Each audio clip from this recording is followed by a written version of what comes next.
when it comes to current political developments.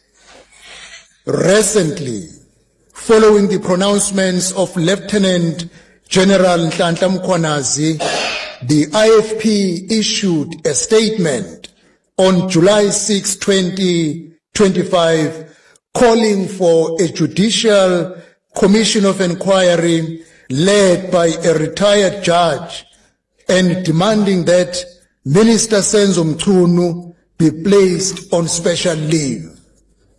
Therefore, the President Ramaphosa's announcement on July 13, 2025 squarely aligns with our recommendations, demonstrating that our voice has an influence on the national discourse.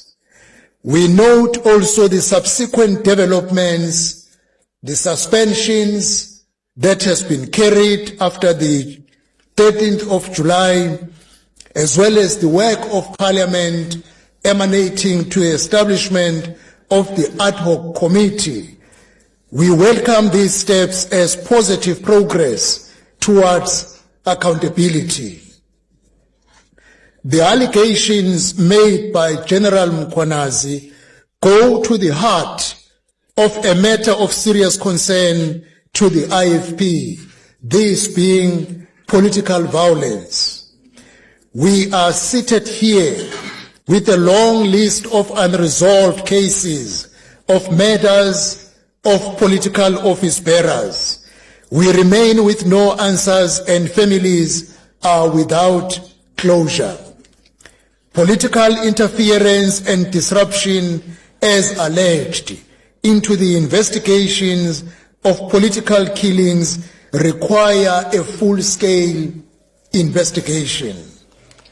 The allegation by Lieutenant General Mkhwanazi have entrenched a trust deficit between the SAPS and the country, which must be reversed through due process and through investigation.